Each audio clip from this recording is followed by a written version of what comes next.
Bonjour, mon nom est Julien Brasseur, bienvenue dans A PR of It, le podcast qui explore la manière dont la communication et l'ERP peuvent nous aider à accompagner nos changements de société.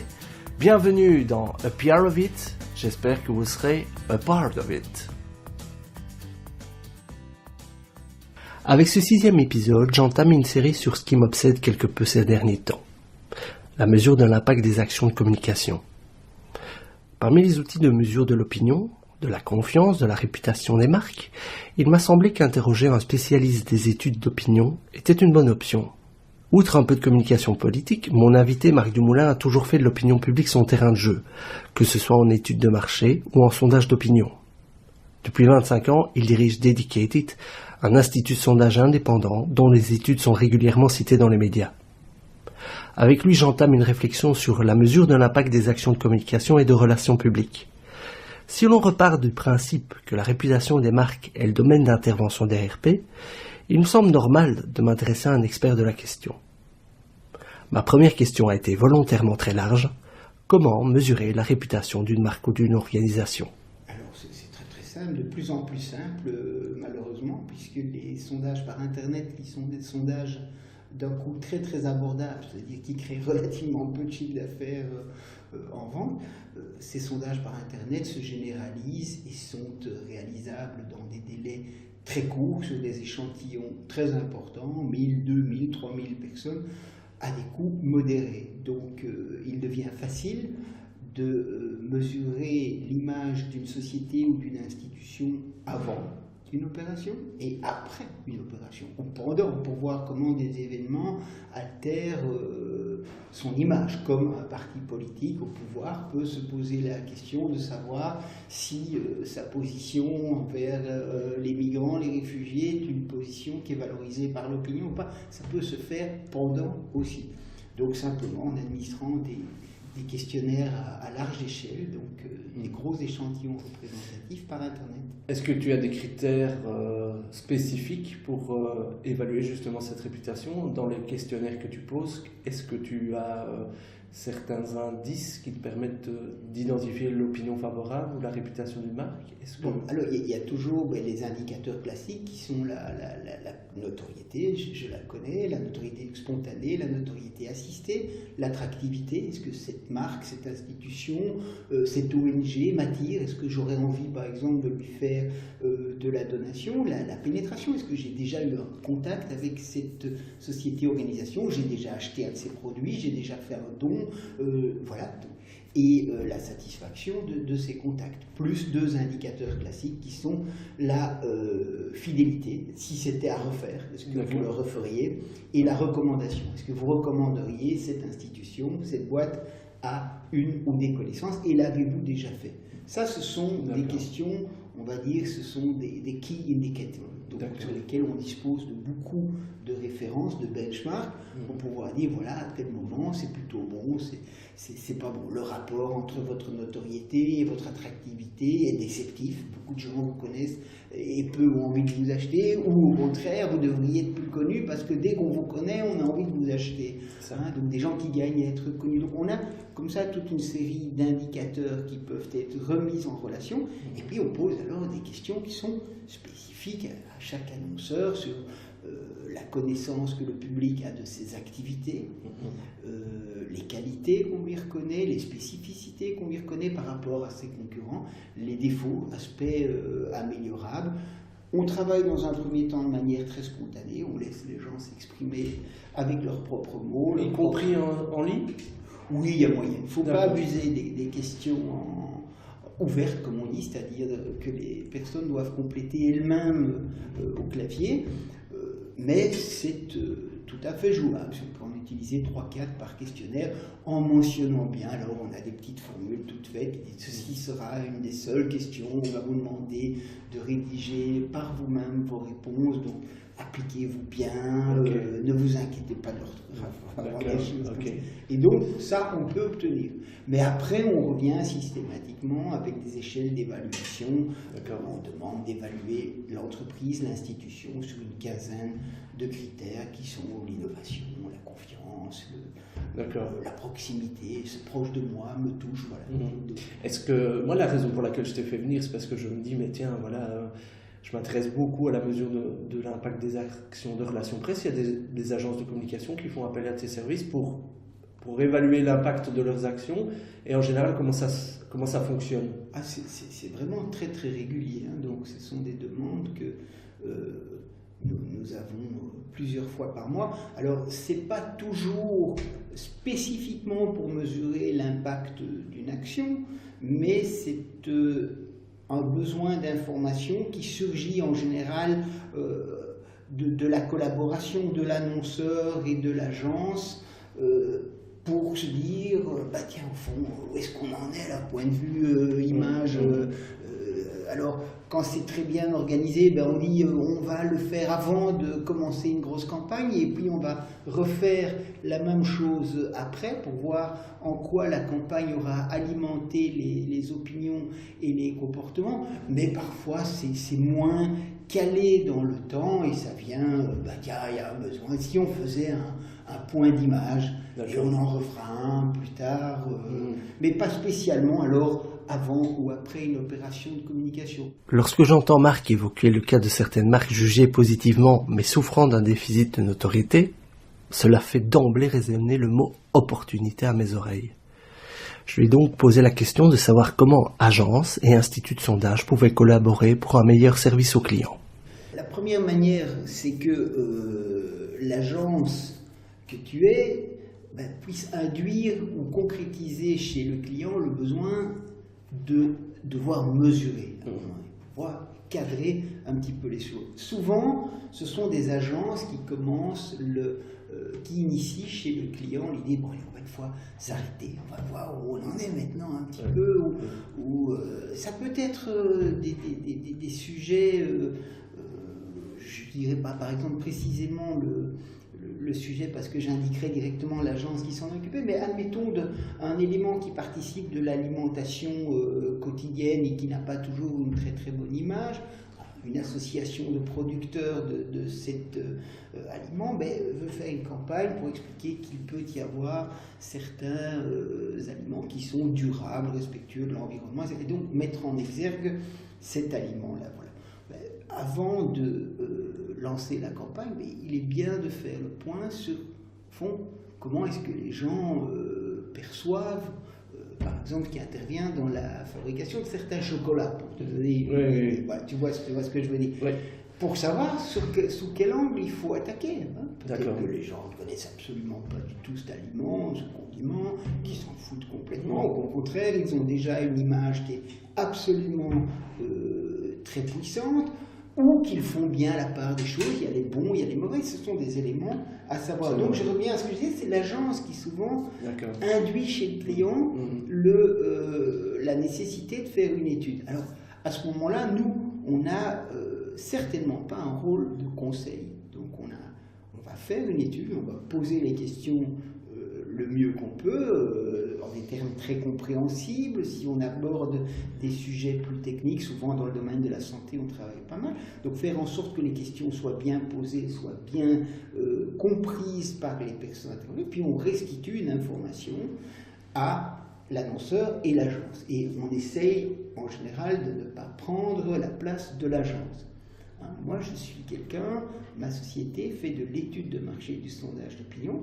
Peut-être qu'on a plus l'habitude que d'autres de rédiger des questions et d'analyser des chiffres, de les mettre, de les organiser au moment de présenter les résultats, mais nous ne sommes pas des consultants. D'accord. Je vais te faire un compliment. J'espère que ça va que c'est pas un compliment caché avec des pics dedans, mais je trouve que lorsque tu présentes des résultats d'une étude, j'ai déjà eu l'occasion de te voir présenter les résultats d'une étude, et tu fais ça vraiment, tu racontes une histoire, véritablement. Et pour nous, agence de communication, la manière dont tu présentes les résultats de ton étude met en exergue déjà des faits saillants qui peuvent être de l'ordre déjà du storytelling qui va nous aider et nous mettre un petit peu le pied à l'étrier. Et l'avantage, c'est quand c'est présent. Julien, tu es trop gentil. Mais effectivement, on a peut-être une petite capacité à lire les résultats, à mettre en relation certains chiffres au sein même d'une étude, mais par rapport à d'autres études qu'on a pu faire, et effectivement raconter une histoire. C'est plus agréable que simplement lire des tableaux, sinon je les envoie par email, tu te débrouilles, et voilà, c'est pas ça qu'on veut. Mais ce n'est pas notre propos de prendre la place, de fournir des recommandations. C'est pas notre boulot, il y a des agences spécialisées en com pour ça, mais c'est notre boulot de fournir une lecture éclairée des résultats. Après ça, les agences reçoivent les résultats et voient avec leurs clients comment avancer. Une étude, comme on en parlait, régulière pour évaluer l'opinion favorable d'un client, ça peut s'organiser via des sondages en ligne avec un panel de 1000, 2000 personnes. Alors, le 1000 est quelque chose qu'on pratique régulièrement. Sur la Belgique, c'est suffisant, mais parfois le client souhaite pouvoir analyser des résultats par province. On a un baromètre d'image biannuel pour un organisme de crédit, donc une société spécialisée dans le crédit à la consommation. Cette société souhaite pouvoir analyser les résultats par province. Donc, si on prend un échantillon de 1000, quand on va le découper pour faire simple en 10 ou 11 morceaux, ça va faire 100, on aura des bonnes petites indications, mais parfois on va se dire 100 c'est bien. Donc pour faire simple, on passe à 2000 ou à 3000 et la possibilité de découpage ultérieur des résultats est plus grande. Donc c'est comme ça en fait qu'on réfléchit au départ. On dit tiens, jusqu'à quel niveau voulez-vous analyser les résultats ? Est-ce que pour finir, c'est l'image globale, la population belge avec peut-être la partie flamande, la partie francophone, ou est-ce que vous souhaitez aller beaucoup plus loin ?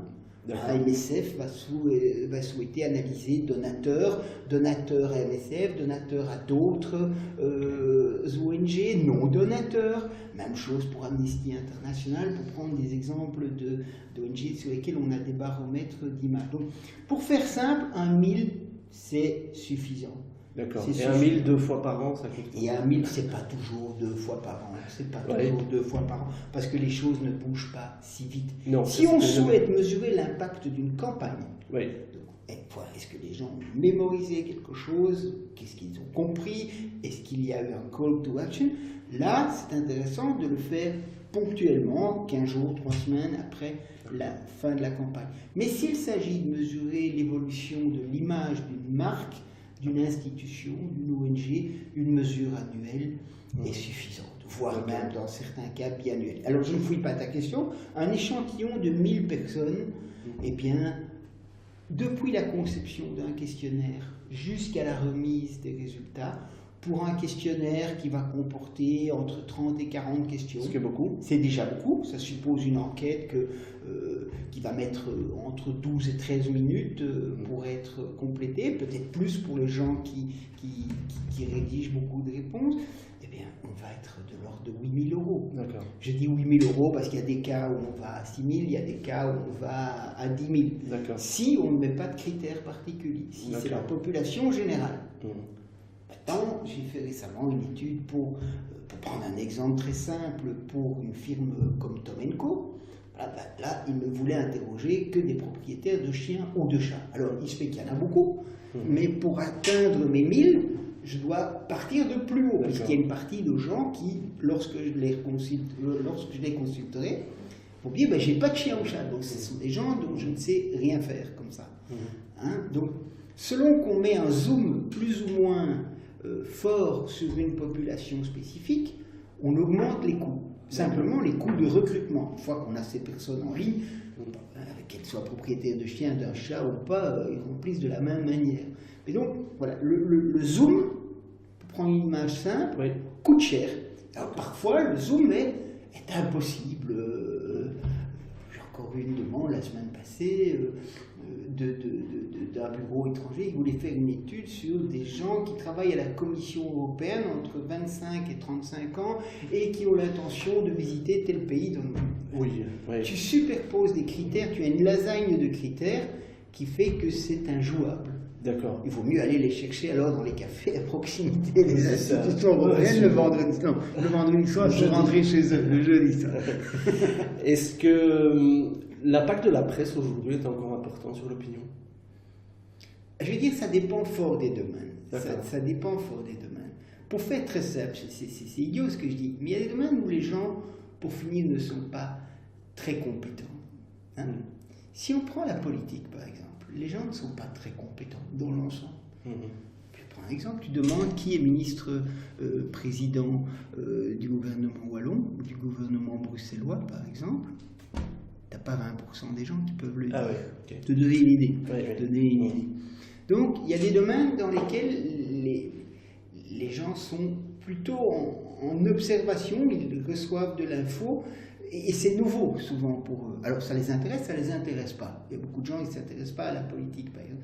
Mais dans des domaines comme ça, les opinions peuvent fluctuer assez vite en fonction d'un événement. Okay. La presse relate en général des événements spectaculaires et plus souvent des événements malheureux que pour encenser quelqu'un parce qu'un bilan... Voilà. Et puis il y a des domaines où les opinions sont très très bien formées. On parle de l'informatique, on parle du domaine automobile. L'image que les gens ont de certaines marques peut bouger avec le temps. On a travaillé des années pour Skoda.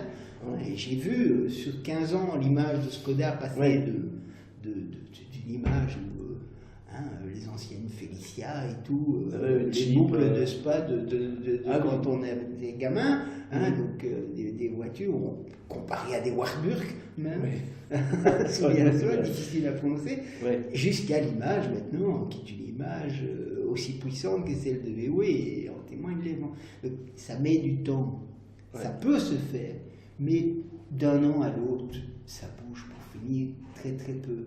Parce que ce sont des domaines dans lesquels l'image est très construite par la publicité normalement et on ne fait pas évoluer vite par un article dans la presse ou plusieurs articles dans la presse, une ou les opinions des gens. Je vais prendre un autre exemple d'une firme pharmaceutique, une des plus grosses au monde, Pfizer, Pfizer pour ceux qui le disent à la française. Il y a quelque temps, j'ai travaillé sur l'image de cette firme qui se préoccupait beaucoup de ce que le public, de ce que les pharmaciens, les médecins, donc les prescripteurs potentiels, mais aussi les autorités publiques, donc de l'image que ces entités ont de cette firme. Ils ont fait beaucoup de communication, notamment en expliquant qu'ils sont un des plus gros employeurs de Belgique. Ils ont à peu près 7000 personnes engagées, surtout dans la région d'Anvers. Il y a 4 unités de production. C'est énorme. Ils ont fait des campagnes spécifiques là-dessus, avec un nom de firme très connu. Il a fallu des mois pour que ça passe. Des mois pour que ça passe. Parce que c'est un domaine où les images de films sont tellement puissantes que c'est pas une petite communication, enfin c'est pas une petite communication, on dit j'utilise 7000 personnes, c'est pas rien quoi. Et en disant pas attention c'est 7000 aujourd'hui mais ce sera 2000 demain, non, en l'annonçant dans une perspective positive. Mais ça met énormément de temps. Étant donné que certains de mes clients sont certes intéressés par la notoriété de leur marque, mais également par la façon dont cette notoriété influence l'acte d'achat, j'ai posé à Marc Dumoulin la question de savoir s'il était possible de tracer, par des dispositifs d'enquête, le lien entre notoriété et acte d'achat. Je dis, les processus d'achat se sont considérablement raccourcis par rapport à avant, en ce sens que il y a tout ce qui est le e-marketing maintenant, le e-commerce pardon, les gens achètent en ligne de plus en plus et peuvent acheter en ligne en n'allant pas toujours directement sur le site de la marque qu'ils veulent acheter, puisqu'il y a des plateformes. Ouais. Donc, effectivement, le circuit habituel qui est je vais acheter une marque parce qu'un jour j'ai appris son existence, je l'ai connue, j'ai eu un intérêt, enfin l'échelle d'adoption classique, j'ai eu un intérêt, j'ai été sollicité, j'ai essayé, j'étais content, j'ai acheté, etc. Ce processus d'adoption qui était long avant, hein, et qui supposait des niveaux de communication très spécifiques pour développer la notoriété, où on ne travaillait pas de la même manière que pour développer l'intérêt ou le passage à l'acte. Mais tous ces processus se sont considérablement raccourcis et déconscientisés. Hein, c'est ce que je disais, tu vas parfois aller acheter un produit parce que tu es sur une plateforme, sans avoir même pensé que tu pourrais l'acheter. Il se fait pouf, il y a des pubs qui arrivent en colonne, tiens, c'est pas mal ce truc. Parce que les mecs ont snipé que tu avais été 3 fois regarder un site pour un blouson, donc tout ça est recroisé, et tix, les images qui viennent à côté, des images de blouson. Hop, hein, par hasard, tiens, voilà. Et donc, effectivement, c'est plus difficile à anticiper ce genre d'intention d'achat. Par contre, une fois qu'on a des acheteurs, vous avez acheté un blouson, comment vous avez fait? Les gens peuvent restituer assez facilement. Je l'ai acheté sur Internet, j'ai fait ceci, et on peut demander quel a été le déclencheur de l'achat, ou comment on peut retracer le parcours. C'est pas toujours très fiable parce qu'il y a des tas de parcours que les gens parcourent régulièrement, hein, et donc ils répètent. Quand on leur demande de restituer ce qu'ils ont fait comme état, ils répètent des choses ils répètent leur habitude. Un petit peu comme quand tu dis tu demandes à quelqu'un, vous avez déjà vu cette campagne? Oui, ou à la télé? Probablement à la télé, quoi. Donc si je te comprends bien, quelque part il y a l'influence de la communication, des publicités, du marketing sur l'acte d'achat se mêle au mécanisme intelligent du marketing, au digital qui nous suit, qui nous piste et qui sait nous mettre sous le nez les bons produits au bon moment. Qui court-circuite un petit peu les canaux, les processus de vente habituels, et qui font que y a des gens qui s'en fichent d'avoir, par exemple, de la notoriété, une image de marque puissante. L'idée, c'est d'être référencé au bon endroit, et voilà. Donc, ils n'ont pas besoin d'avoir une image. Oui, peut-être qu'au moment où ils taperont avis blouson ou avis matériel d'enregistrement, ils seront peut-être contents de tomber sur l'avis d'un blogueur ou d'un journal qui publie sur ça. Moi, ce qui me travaille beaucoup, c'est la confiance qu'on a dans l'espace public. Les médias jouent un rôle, où on jouerait longtemps un rôle d'authentificateur, de validation par rapport aux nouvelles. Aujourd'hui, on voit qu'il y a une confiance qui s'érode et dans l'espace public et dans les médias. Pour moi, il y a un lien direct. Est-ce que ça se ressent dans les études que tu fais? Mais on fait, comme beaucoup d'instituts, on fait chaque année une étude sur à qui faites-vous confiance. Hein. D'accord. Bon, c'est d'abord le médecin, et puis les professions auxquelles on fait confiance. Pour être honnête, les journalistes et les médias viennent en général en queue de peloton. Les journalistes encore après leurs médias. D'accord. Oui, ça c'est des effets que on observe ailleurs aussi. Il y a un média bashing pour le moment qui nuit un petit peu à la crédibilité de pas mal de médias. Alors ça peut venir de plein de choses. C'est que les médias sont de plus en plus limités au niveau de leur rédaction, et quand on analyse le contenu rédactionnel de pas mal de médias, ça tourne souvent autour de communiqués qui sont repris texto, qui sont partout les mêmes. Principalement en ligne. Hein. Voilà, où il y a très peu d'interprétation, hein, de lecture, comme on dit, ou de mise en histoire.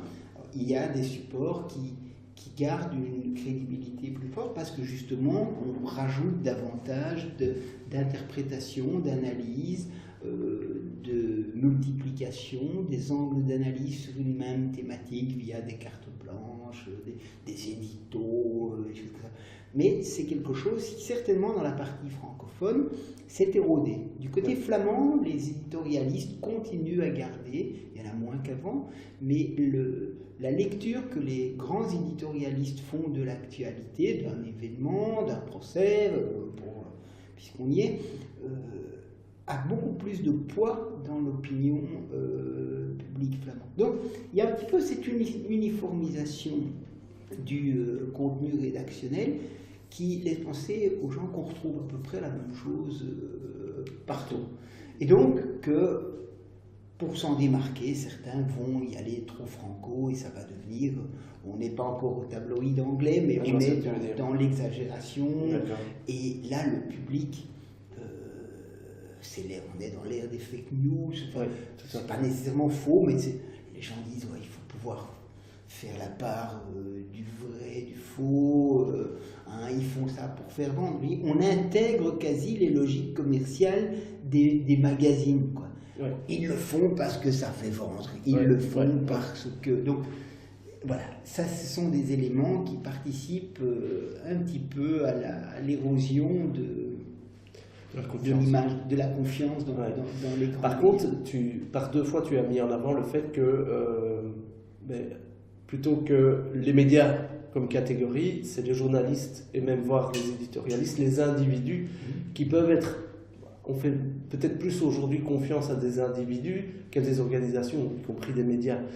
Est-ce que tu observes ça aussi? Est-ce que là, on a cité l'étude de White Pierre, qui met en avant que les experts ont toujours beaucoup de confiance de la part des citoyens. Est-ce que tu observes ce genre de Les spécialistes. Dans beaucoup de domaines, les spécialistes, donc c'est les cartes blanches ou les il suffit de regarder les JT, dès qu'il y a un problème, on va voir un spécialiste. D'ailleurs, les francophones, c'est particulièrement francophone, on voit ça en consultation médicale, beaucoup plus de francophones vont voir d'abord leur spécialiste avant leur médecin généraliste. Ils veulent quelque chose autorisé. Celui du généraliste est probablement très très bon, voire même meilleur parce qu'il intègre probablement plus différentes facettes de la réalité du patient, mais voilà, on aime bien les spécialistes. C'est vrai qu'on est un peu à l'époque des experts. Regarde les programmes TV, c'est experts à Miami, à New York. Oui, c'est vrai. On aime bien les experts, donc il faut ça doit être un peu scientifique. J'ai encore 2 questions. Est-ce que c'est une critique qui m'a été faite sur des baromètres d'opinion sur les catégories? Est-ce que vous faites confiance aux médias, aux organisations politiques, etc. C'est ce que fait Edelman, c'est ce qu'a fait White aussi. On a un peu tendance, lorsqu'on répond à un sondage comme ça, où on est stimulé par rapport à des catégories, de mettre un petit peu tout le monde dans le même sac. Et si on nous dit, est-ce que vous faites confiance à l'État ou aux organisations politiques, on a plutôt tendance à évacuer le problème et à dire, ben non. Par contre, on a tous, si on gratte un petit peu et qu'on leur dit, mais que vous pensez-vous de telle partie, on a des points de vue un peu plus affinés, même chose peut-être pour les catégories, style expert, style journaliste. Quel est ton point de vue là-dessus?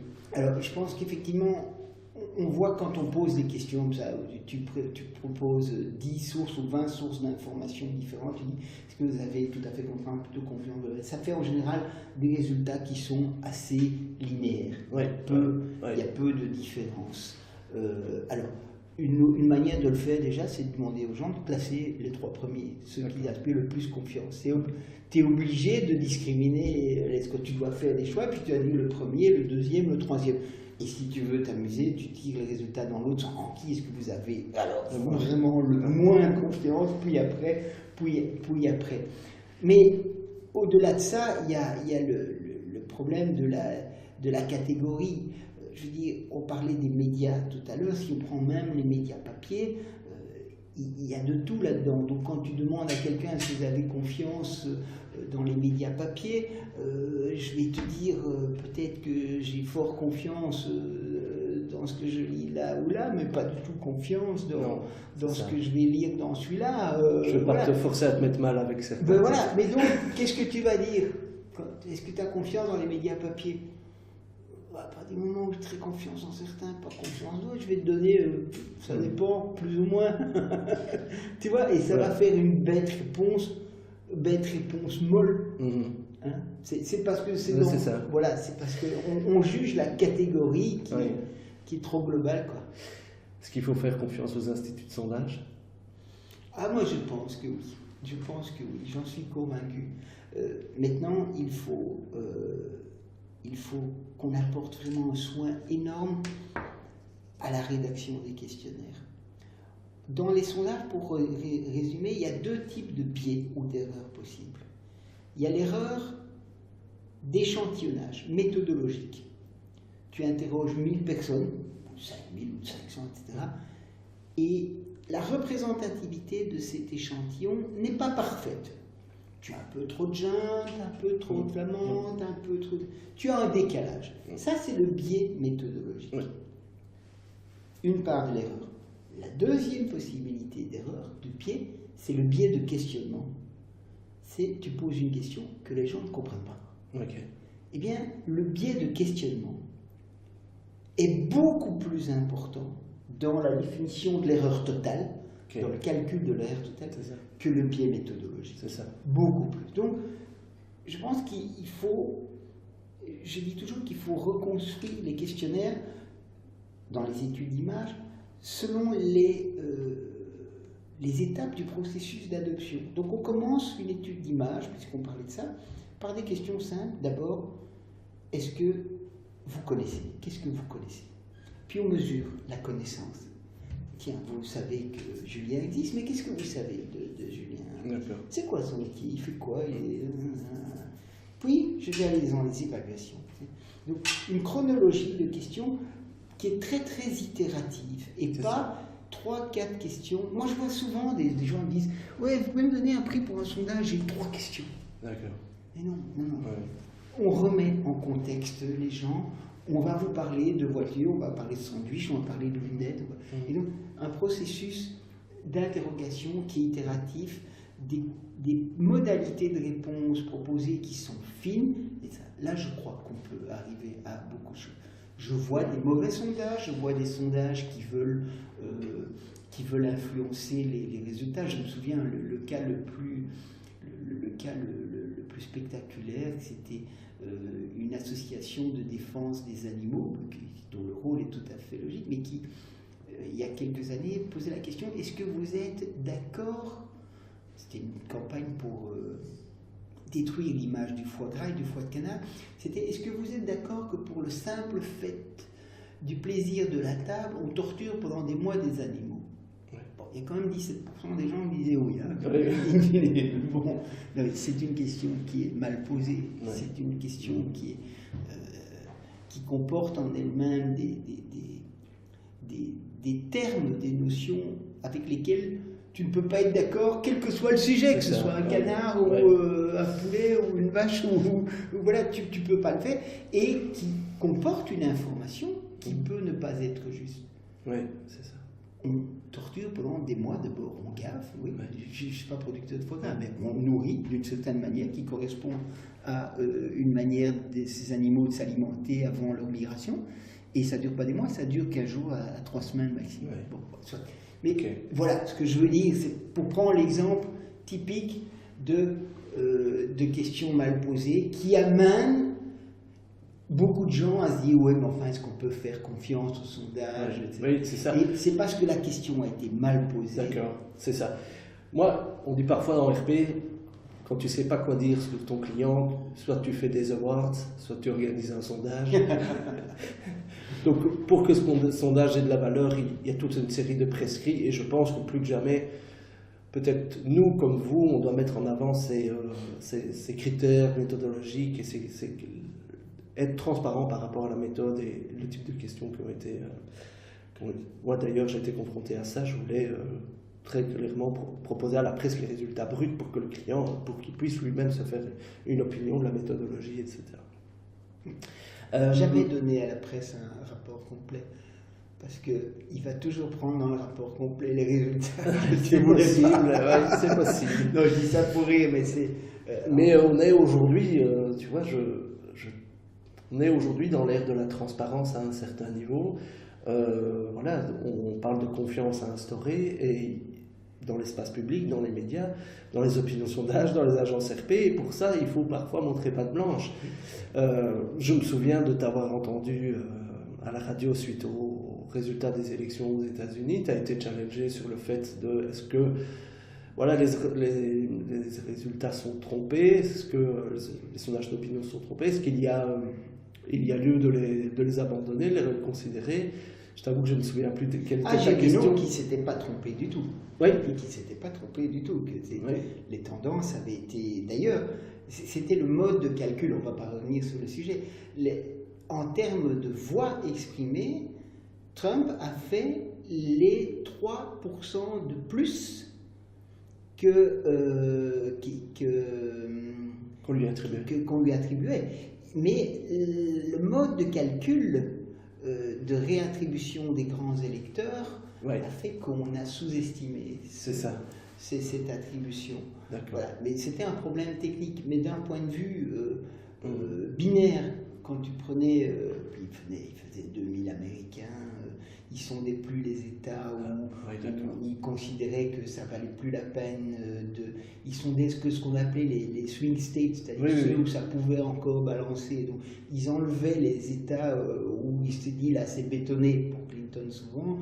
Et c'est dans 4 de ces 7 États théoriquement bétonnés pour Clinton, qui n'étaient pas sondés, que Trump a été chercher la victoire. Donc, non, les sondages étaient techniquement corrects. Mais bon, voilà, c'est un peu technique, tout le monde n'est pas prêt à entendre ce genre d'explication. Non, mais j'en reviens à la transparence. Voilà, mais si on explique bien, même chose, on m'a interrogé sur le Brexit, les sondages se seraient trompés, ils se sont pas trompés, c'était pas précis. Ils ont atteint leur limite. T'as pas subi cet effet, soi-disant, que l'opinion publique a cru, les sondages, ou même tes clients, les médias qui commandent des études, est-ce qu'il y a eu un effet post-Brexit, post-Trump Non, là pas. Je pensais que tu allais me poser la question, est-ce que les sondages eux-mêmes ont, dans la fin d'une campagne, une influence ? C'est un sujet qui est longuement débattu et de manière très récurrente pour revenir chaque fois au point de départ, à savoir qu'il serait impossible d'interdire des sondages dans la dernière ligne droite, comme on dit. Mais je pense qu'effectivement, il peut y avoir dans la dernière ligne droite des effets qui vont être variables, mais qui vont par exemple légitimer un parti qui n'avait pas une image très très bonne dans l'opinion, parce que les sondages vont dire tiens, il y a 15 à 20% d'intention. Ah oui, il y a quand même 15 à 20% de gens qui voteraient pour. Moi je reste jamais osé le dire, mais il n'y a pas que moi. C'est ça. Il n'y a pas que moi. Donc il peut y avoir cet effet d'entraînement, ou il peut y avoir l'effet Calimero, le PS est en baisse, donc 8 points, c'est pas possible, vite je cours, je vote, etc. Des phénomènes de remobilisation. Il y a des choses comme ça. Et dans le problème du Brexit, il y a eu ce problème-là aussi. On a donné trop longtemps un effet de loupe gagné, et donc tous les gens étaient un petit peu en révolte contre cette idée, ils se sont mobilisés. Enfin, le problème est souvent dans des élections où le droit de vote n'est pas obligatoire. Parce que les sondages peuvent estimer les répartitions entre A et B sur les gens qui se prononcent, qui disent je vais aller voter, mais pas sur ceux qui ne vont pas voter. Alors, c'est souvent là que ça se passe. C'est une mobilisation plus ou moins forte qui va faire que, en général, les hauts taux de mobilisation favorisent les partis plus durs, d'extrême droite, de droite forte, quoi. Bon, on peut en parler des autres. Dernière question, tu écoutes des podcasts ? Très peu. Et ceux que tu écoutes, c'est ? Très très peu. D'accord. Mille merci Marc. Avec plaisir, Julien. À très bientôt.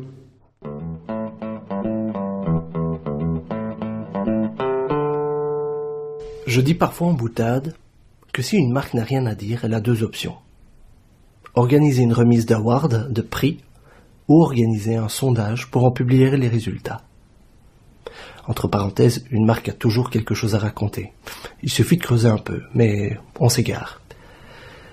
Hormis le cas de campagnes de communication bien ponctuelles et bien ciblées, les sondages d'opinion servent probablement plus à identifier les grands enjeux de l'image de marque, les grands défis à relever, les grands chantiers auxquels s'attaquer. Ils peuvent donc servir de baromètre permettant de construire un programme d'action de communication adapté afin de répondre à ces enjeux de communication. Le prochain épisode de cette série sur la mesure de l'impact des actions de communication sera consacré au press monitoring. J'ai en effet rencontré Tiffany Foucault, Sales and Marketing Manager chez Oxypress, leader du marché en Belgique. On se retrouve donc dans une quinzaine de jours pour aborder avec elle le concept de Brand Intelligence.